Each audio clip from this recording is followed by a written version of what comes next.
নমস্কার বন্ধুরা, কেমন আছো তোমরা সবাই? আশা করি তোমরা সকলেই ভালো আছো। তো railway previous year GK GS সিরিজের একটি নতুন ক্লাসে তোমাদের সকলকে স্বাগত জানাই। আজকের এই ক্লাসটি হচ্ছে আমাদের এই সিরিজের 5 নম্বর ক্লাস। যারা আগের 4টি ক্লাস দেখোনি তোমরা সেই ক্লাসগুলি অবশ্যই দেখে নেবে। সমস্ত ক্লাসের লিঙ্ক তোমরা এই ভিডিও ডেসক্রিপশন বক্সে পেয়ে যাবে। তো চলো আর দেরি করবো না, আজকের ক্লাসটি শুরু করা যাক। প্রথম প্রশ্ন, হিন্দু পেট্রিয়ট পত্রিকার সম্পাদক কে? হরিশচন্দ্র মুখার্জি, ঈশ্বরচন্দ্র গুপ্ত, কালীপ্রসন্ন সিংহ নাকি ভূপেন্দ্রনাথ দত্ত? যারা পারবে প্রত্যেকে সঠিক উত্তর কমেন্ট করে জানাও। তো হিন্দু পেট্রিয়ট পত্রিকার সম্পাদক হয়ে যাবে হরিশচন্দ্র মুখার্জি। বিভিন্ন পত্রিকা এবং তার সম্পাদকের নাম তোমাদের ভালো করে মনে রাখতে হবে, ভীষণ ইম্পর্টেন্ট। কিছু ইম্পর্টেন্ট পত্রিকা এবং তার সম্পাদকের নাম তোমরা অবশ্যই মনে রাখবে। বেঙ্গল গেজেট, এর সম্পাদক হচ্ছে জেমস হিকি। আর মনে রাখবে তার সাথে এটি হচ্ছে ভারতের প্রথম সংবাদপত্র। দ্বিতীয় হচ্ছে সমাচার দর্পণ, এর সম্পাদক হচ্ছে মার্সম্যান। সমাচার দর্পণ হচ্ছে বাংলা ভাষায় প্রকাশিত প্রথম সাপ্তাহিক সংবাদপত্র। তারপর হচ্ছে সংবাদ কৌমুদী, এ পত্রিকার সম্পাদক রামমোহন রায়। সংবাদ প্রভাকর ঈশ্বরচন্দ্র গুপ্ত। সোমপ্রকাশ, এর সম্পাদক হচ্ছে দ্বারকানাথ বিদ্যাভূষণ। অমৃতবাজার পত্রিকা শিশির কুমার ঘোষ এবং মতিলাল ঘোষ। কেশরী পত্রিকার সম্পাদক হচ্ছে বাল গঙ্গাধর তিলক। যুগান্তর পত্রিকার সম্পাদক বারীন্দ্র কুমার ঘোষ। আল হিলাল পত্রিকার সম্পাদক মৌলানা আবুল কালাম আজাদ। এ পত্রিকাগুলি থেকে পরীক্ষায় প্রশ্ন বারবার আসে। বাংলার বাঘ কার ছদ্মনাম? চিত্তরঞ্জন দাস, আশুতোষ মুখোপাধ্যায়, ডক্টর বিধানচন্দ্র রায় নাকি উত্তম কুমার? তো বাংলার বাঘ এর ছদ্মনামে পরিচিত আশুতোষ মুখোপাধ্যায়। বিভিন্ন কবি সাহিত্যিকের ছদ্মনাম থেকেও তোমাদের প্রশ্ন আসে, যেমন শরৎচন্দ্র চট্টোপাধ্যায়ের ছদ্মনাম অনিলা দেবী, রবীন্দ্রনাথের ভানু সিংহ, নজরুল ইসলামের ছদ্মনাম হচ্ছে ধূমকেতু, ব্যাঙাচি, বঙ্কিমচন্দ্রের কমলাকান্ত, নীল লোহিত, সুনীল গঙ্গোপাধ্যায়ের ছদ্মনাম মৌমাছি, বিমল ঘোষের ছদ্মনাম। কালীপ্রসন্ন সিংহের ছদ্মনাম হচ্ছে হুতম পেঁচা। সমরেশ বসুর ছদ্মনাম হচ্ছে কালকুট ও ভ্রমর। এগুলি তোমাদের অবশ্যই মনে রাখতে হবে। তার সাথে বিভিন্ন ঐতিহাসিক ব্যক্তির উপাধি, এগুলি থেকে খুব প্রশ্ন আসে, যেমন ভারতের রক্ষাকর্তা কাকে বলে? স্কন্দগুপ্তকে। অমিত্রঘাত শ্রেণী কার উপাধি? বিম্বিসারের। দেবনাম প্রিয় প্রিয়দর্শী কার উপাধি? অশোকের। লিচ্ছবি দৌহিত্র কাকে বলা হয়? সমুদ্রগুপ্তকে। ভারতের নেপোলিয়ান বলা হয় সমুদ্রগুপ্তকে। দ্বিতীয় আলেকজান্ডার কাকে বলা হয়? আলাউদ্দিন খিলজিকে। আর সুলতানি যুগের আকবর বলা হয় ফিরোজ শাহ তুঘলককে। চলো পরবর্তী প্রশ্নে। এলিফ্যান্টা গুহা চিত্র কোথায় অবস্থিত? মুম্বাই, দিল্লি, রাজস্থান নাকি চেন্নাই? এলিফ্যান্টা গুহা চিত্র কোথায় অবস্থিত? প্রত্যেকে সঠিক উত্তর কমেন্ট করে জানাও যারা পারবে। তো এই প্রশ্নের সঠিক উত্তরটি হয়ে যাবে মুম্বাই। তার সাথে তোমাদের মনে রাখতে হবে অজন্তা গুহা এবং ইলোরা গুহা অবস্থিত মহারাষ্ট্রে।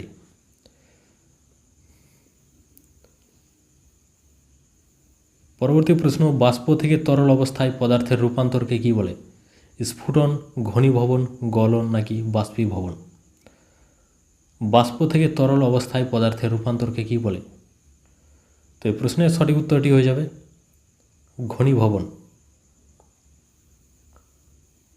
165 নম্বর প্রশ্ন, জীববিজ্ঞানের জনক কাকে বলা হয়?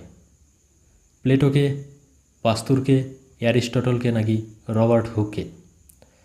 তো জীববিজ্ঞানের জনক বলা হয় অ্যারিস্টটলকে। তার সাথে তোমরা মনে রাখবে কোষ আবিষ্কার করেন রবার্ট হুক।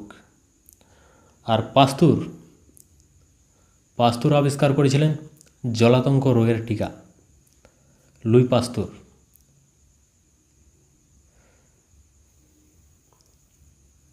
কোন উদ্ভিদ অধিকাংশ খাদ্য কাণ্ডে সঞ্চয় রাখে? আম, নারকেল, কলা নাকি পুঁই? তো কোনটি হবে সঠিক উত্তর? প্রত্যেকেই সঠিক উত্তর কমেন্ট করে জানাও। তো এই প্রশ্নের সঠিক উত্তরটি হয়ে যাবে পুঁই।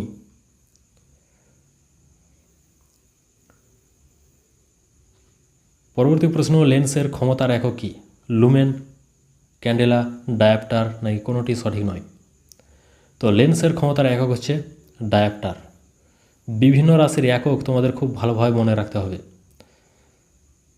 তোমরা মনে রাখবে ক্ষমতার একক হচ্ছে ওয়াট, আর বলের একক নিউটন, বলের এসআই একক নিউটন, আর ডাইন হচ্ছে বলের সিজিএস পদ্ধতিতে একক, আর ক্ষমতার ব্যবহারিক একক হচ্ছে হর্স পাওয়ার। চাপের একক পাস্কাল, তড়িৎ আধানের একক কুলম্ব, বিভব প্রভেদের একক ভোল্ট, রোধের একক ওহম, কম্পাঙ্কের একক হচ্ছে হার্জ, আর নক্ষত্রের দূরত্ব মাপার একক কি আলোকবর্ষ, আর শব্দের তীব্রতা মাপার একক হচ্ছে ডেসিবেল, জলের গভীরতা মাপার একক হচ্ছে ফ্যাদম, আর জাহাজের গতিবেগ মাপার একক নট, তাপের একক ক্যালোরি, আর তরঙ্গ দৈর্ঘ্যের একক হচ্ছে অ্যাংস্ট্রম। আমি যে সমস্ত রাশির এককের নাম বললাম এগুলি তোমাদের অবশ্যই মনে রাখতে হবে, পরীক্ষা প্রশ্ন এগুলি থেকে আসবে। তো চলো পরবর্তী প্রশ্নে। গমনে অক্ষম একটি প্রাণী হলো কোনটি? হাইড্রা, প্রোটোজোয়া, অ্যামিবা নাকি স্পঞ্জ? তো এই প্রশ্নের সঠিক উত্তরটি হয়ে যাবে অপশান ডি, স্পঞ্জ।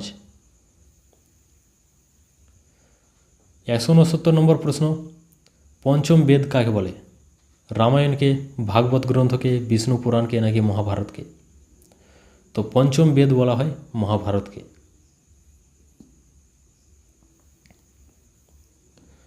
170 নম্বর প্রশ্ন, কার্বনের পরিমাণ কোনটিতে বেশি? স্টেনলেস স্টিলে, ইস্পাতে, কাস্ট আয়রনে নাকি পেটালোহে? তো এই প্রশ্নের সঠিক উত্তরটি হয়ে যাবে কাস্ট আয়রনে। ভারতে রেলওয়ে ও টেলিগ্রাফ ব্যবস্থা কে চালু করেন? Lord Bentinck, Lord Wellesley, Lord Cornwallis নাকি লর্ড ডালহৌসি? তো কোনটি হবে সঠিক উত্তর? তো এই প্রশ্নের সঠিক উত্তরটি হয়ে যাবে লর্ড ডালহৌসি। তার সাথে তোমরা মনে রাখবে কবে ভারতে প্রথম রেল চালু হয়? 1853 সালের 16 এপ্রিল। আর ভারতে প্রথম রেল কোথায় থেকে কোথায় পর্যন্ত চলেছিল? মুম্বাই থেকে থানে। ভারতীয় রেল বোর্ড গঠিত হয়েছিল 1905 সালে। ভারতীয় রেলকে কবে জাতীয়করণ করা হয়েছিল? 1950 সালে। ভারতের প্রথম রেলপথটির দূরত্ব কত কিমি ছিল? মাত্র 34 কিমি। ভারতে প্রথম রেল বাজেট কে উপস্থাপন করেছিলেন? জন মাথাই। স্বাধীন ভারতের প্রথম রেলমন্ত্রী কে ছিলেন? জন মাথাই। আর ভারতের উচ্চতম রেল স্টেশনটির নাম কি? পশ্চিমবঙ্গের ঘুম রেলওয়ে স্টেশন। আর সর্বপ্রথম বৈদ্যুতিক রেলগাড়ি চালু হয়েছিল কত সালে? 1925 সালে। ভারতের প্রথম রেলওয়ে স্টেশনটির নাম কি? ছত্রপতি শিবাজি। ভারতের প্রথম ইলেকট্রিক ট্রেন কোনটি? ডেকান কুইন। আর বিশ্বের কোথায় সবচেয়ে প্রাচীন বাষ্পচালিত রেল ইঞ্জিন এখনও চালু অবস্থায় রয়েছে? তো উত্তর হয়ে যাবে ভারত। সে ট্রেনটির নাম কি? ফেয়ারে কুইন। চলো পরবর্তী প্রশ্নে। আজাদ হিন্দ ফৌজ কোথায় স্থাপিত হয়েছিল প্রথম? ব্যাংকক, সিঙ্গাপুর, রেঙ্গুন নাকি টোকিও? তো সঠিক উত্তরটি হয়ে যাবে সিঙ্গাপুর। পরবর্তী প্রশ্ন, এ নেশন ইন মেকিং গ্রন্থটি কার লেখা? রমেশচন্দ্র দত্ত, দাদাভাই নওরোজি, সুরেন্দ্রনাথ ব্যানার্জি না সুভাষচন্দ্র বসু? তো এই প্রশ্নের সঠিক উত্তরটি হয়ে যাবে সুরেন্দ্রনাথ ব্যানার্জি। আর সুরেন্দ্রনাথ ব্যানার্জি কি প্রতিষ্ঠা করেছিলেন? ভারত সভা।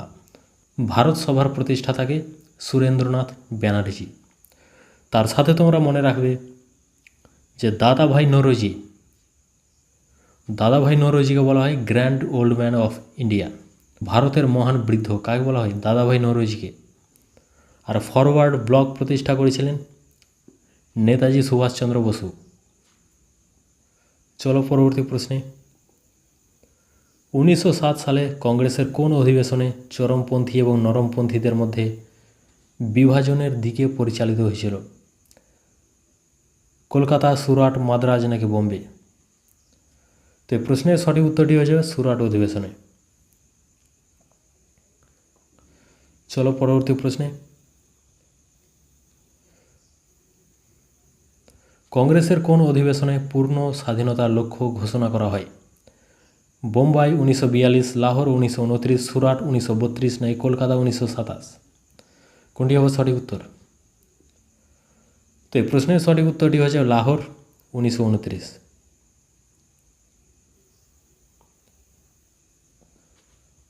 পরবর্তী প্রশ্ন, তেলেঙ্গানা রাজ্য কত সালে গঠিত হয়েছিল?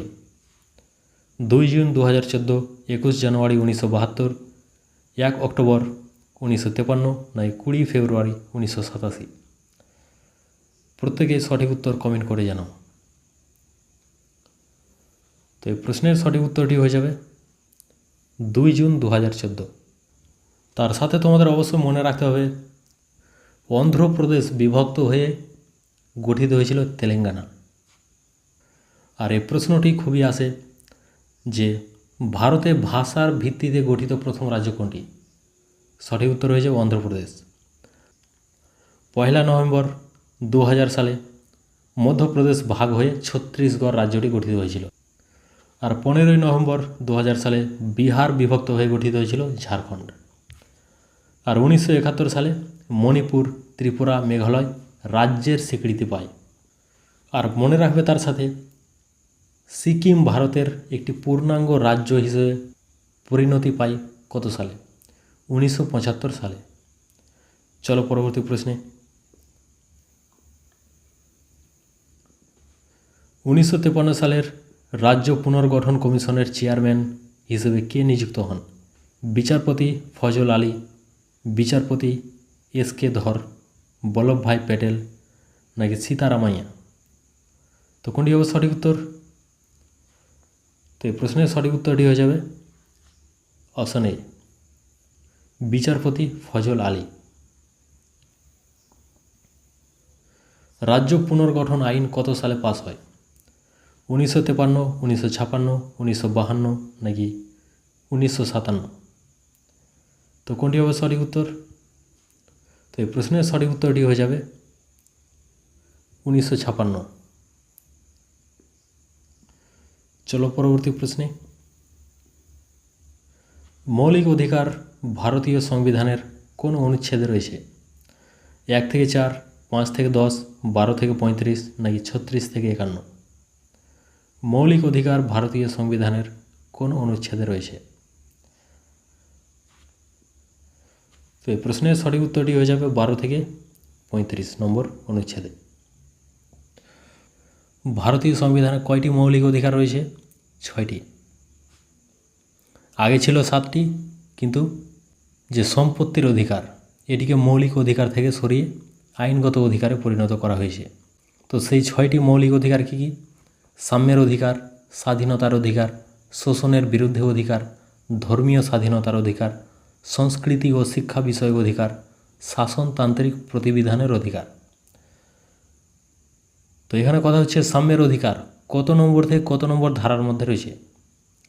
14 থেকে 18 নম্বর ধারায় রয়েছে সাম্যের অধিকার। আর স্বাধীনতার অধিকার 19 থেকে 22। আর শোষণের বিরুদ্ধে অধিকার 23 থেকে 24 নম্বর ধারা। আর ধর্মীয় স্বাধীনতার অধিকার হচ্ছে 25 থেকে 28।